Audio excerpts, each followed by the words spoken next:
नमस्कार विद्यार्थी मित्रांनो, सर्वांचं वेलकम आहे आपल्या यूट्यूब चॅनलवरती। नेहमीप्रमाणेच आपण क्वेश्चन ॲनालिसिस सिरीजमध्ये आजचा हा 17वा पार्ट घेऊन आलेलो आहे, ज्यामध्ये करंट अफेअर आणि जीके जीएसचे क्वेश्चन याच्यामध्ये कव्हर असणार आहे, जे की 11-12 जानेवारीला जी आपली मुंबईची पोलीस भरती होणार आहे त्यासाठी खास आपण ही सिरीज चालू केलेली आहे। तर बघा, यामध्ये पहिला क्वेश्चन आहे, ओडिशातील कादंबिनी साहित्य अकादमीचा नीलिमाराणी साहित्य पुरस्कार 2025 कोणाला जाहीर झालेला आहे? तर बघा, हा पुरस्कार डॉक्टर ज्ञानेश्वर मुळे म्हणजेच फर्स्ट ऑप्शन यांना हा जाहीर झालेला आहे। तर हे डॉक्टर मुळे हे प्रख्यात साहित्यिक आहेत।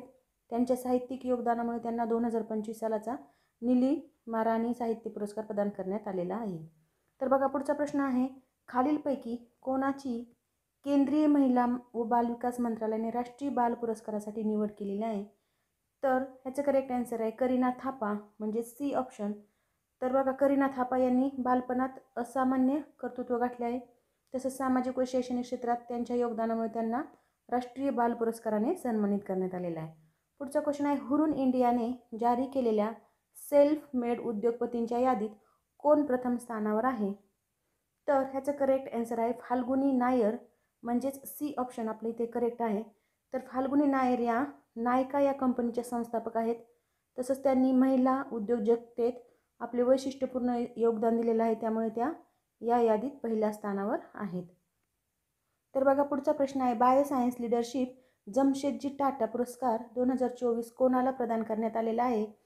तर ह्याचं करेक्ट आन्सर आहे किरण मुजुमदार शाह, म्हणजेच बी ऑप्शन।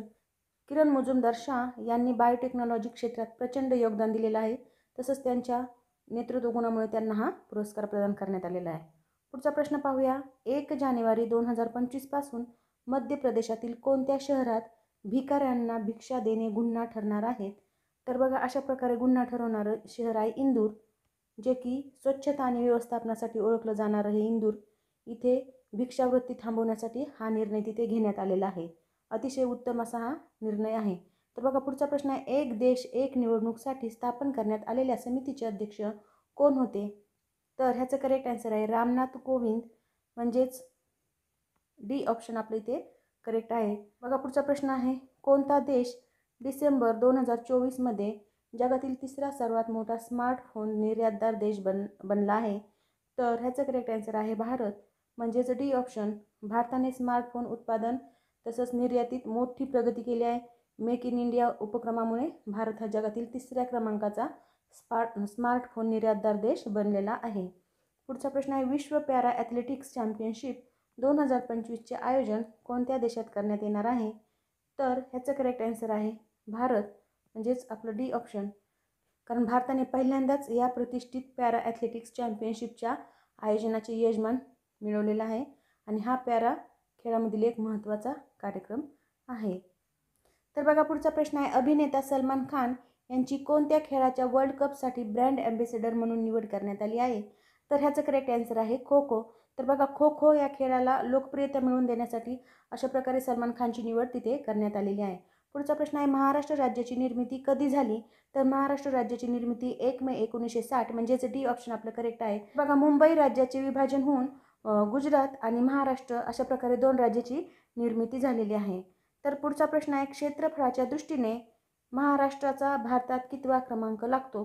तर क्षेत्रफळाच्या दृष्टीने महाराष्ट्राचा भारतात 3रा क्रमांक लागतो। तर मग पहिल्या क्रमांकावर आहे राजस्थान, दुसऱ्या क्रमांकावर आहे मध्य प्रदेश, आणि तिसऱ्या क्रमांकावर आपला महाराष्ट्र। तर बघा, अशा प्रकारे हे तिन्ही लक्षात असू द्या। पुढचा प्रश्न आहे, महाराष्ट्राची सर्वाधिक सीमा कोणत्या राज्याशी संलग्न आहे? तर ह्याचं करेक्ट आन्सर आहे बी ऑप्शन, मध्य प्रदेश। तर बघा, हा महाराष्ट्राचा जो नकाशा आहे, तर महाराष्ट्राच्या उत्तरेकडे मध्य प्रदेशच्या राज्याची सीमा आहे, आणि ही जेवढ्या राज्यांच्या सीमा महाराष्ट्राला लागून आहेत, तर त्या सर्वात जास्त सीमा मध्य प्रदेशची लागून आहे। पुढचा प्रश्न पाहूया, महाराष्ट्राच्या पश्चिमेस काय आहे? तर बघा, आत्ताच महाराष्ट्राचा नकाशा मी काढून दाखवला, तर हे महाराष्ट्राचा जो नकाशा आहे, तर इकडे पश्चिम दिशा आहे, तर पश्चिम दिशेला काय आहे? अरबी समुद्र, म्हणजेच फर्स्ट ऑप्शन आपलं करेक्ट आहे। नेक्स्ट आहे, महाराष्ट्रात किती प्रशासकीय विभाग आहेत? तर महाराष्ट्रात एकूण 6 प्रशासकीय विभाग आहेत, म्हणजेच डी ऑप्शन आपलं करेक्ट आहे। तर मग 6 प्रशासकीय विभाग कोणते? तर बघा, एक आहे कोकण, त्याला कोंकण पण म्हणतात, दुसरा आहे पुणे, तिसरा आहे नाशिक, चौथा आहे औरंगाबाद, जे की छत्रपती संभाजीनगर आता नाव बदललं आहे, औरंगाबाद. पाचवा आहे अमरावती आणि लास्टवाला आहे नागपूर. तर अशा प्रकारे हे 6 विभाग आहेत.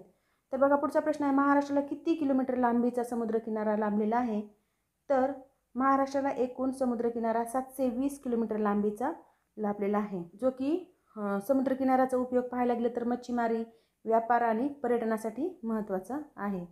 तर पुढचा प्रश्न पाहूया, महाराष्ट्राचे क्षेत्रफळ किती चौरस किलोमीटर आहेत? तर बघा आपण आज जिओग्राफीचे क्वेश्चन याच्यामध्ये घेतलेले आहेत आणि अगदी फॅक्च्युअल क्वेश्चन आहेत, जे की हमखास येणारे प्रश्न आहेत. त्यामुळे व्हिडिओ पाहताना शेवटपर्यंत पाहत चला. तर बघा महाराष्ट्राचे क्षेत्रफळ किती चौरस किलोमीटर आहे? तर ह्याचं करेक्ट आन्सर आहे 30, 77, 13. तर बघा 30, 77, 13 म्हणजेच बी ऑप्शन आपलं करेक्ट आहे. पुढचा प्रश्न आहे, महाराष्ट्रात एकूण किती जिल्हे आहेत? तर महाराष्ट्रात एकूण 36 जिल्हे आहेत आणि जिल्हा परिषदा जर विचार केला तर किती आहेत? 34. कारण मुंबई शहर आणि मुंबई उपनगर या 2 जिल्ह्यांना जिल्हा परिषदा नाहीत. तर जिल्हा परिषदा किती विचारलं तर ते 34 आहेत. पुढचा प्रश्न आहे, औरंगाबाद विभागातील सर्वात कमी व सर्वात जास्त क्षेत्रफळ असलेले जिल्हे कोणते? तर ह्याचं करेक्ट आन्सर आहे हिंगोली आणि बीड. तर बघा हिंगोली हा सर्वात कमी क्षेत्रफळ असलेला जिल्हा आहे आणि बीड हा सर्वाधिक जास्त क्षेत्रफळ असलेला जिल्हा आहे. तर बघा पुढचा प्रश्न आहे, बीड जिल्हा महाराष्ट्रातील डॅश डॅश प्रशासकीय विभागात आहे? तर महाराष्ट्रातील कोणत्या प्रशासकीय विभागात आहे? तर तो आहे औरंगाबाद, म्हणजे छत्रपती संभाजीनगर या प्रशासकीय विभागात बीड जिल्हा आहे. नेक्स्ट क्वेश्चन आहे, अस्तंबा शिखर संदर्भात खालीलपैकी कोणता पर्याय योग्य आहे? तर ह्याचं करेक्ट आन्सर आहे नंदुरबार तोरणमाळ.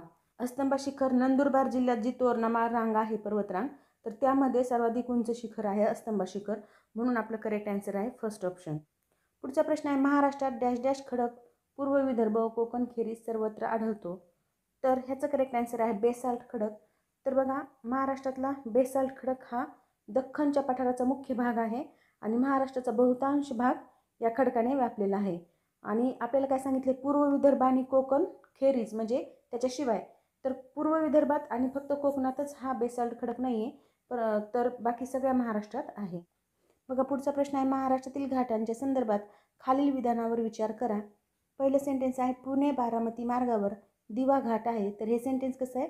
बरोबर आहे, कारण बारामतीचे शरद पवार यांनी पुण्याला जाऊन दिवे लावले असं ट्रिक्स बनवलेले आहे.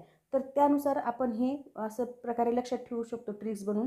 तसंच पुढचं सेंटेन्स आहे, कोल्हापूर रत्नागिरी मार्गावर घाट आंबोली घाट आहे. तर हे सेंटेन्स कसं आहे? चूक आहे, कारण रत्नागिरीला हापूस आंबे पिकतात.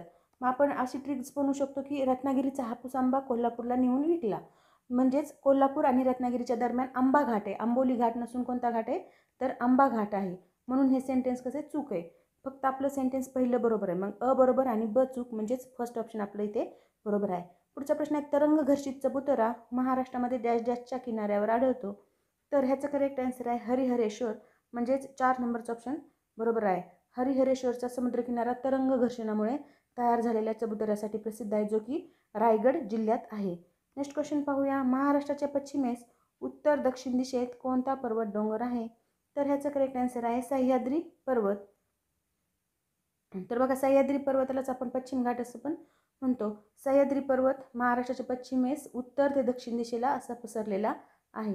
ही जी महाराष्ट्र आहे समजा, तर महाराष्ट्राच्या उत्तरेपासून दक्षिणेपर्यंत असा हा सह्याद्री पर्वत पसरलेला आहे आणि हा पर्यावरणदृष्ट्या खूप महत्त्वाचा देखील आहे. पुढचा प्रश्न आहे, कोणत्या जिल्ह्याची सीमा ही कर्नाटक व तेलंगणा या 2 राज्यांना लागून आहे?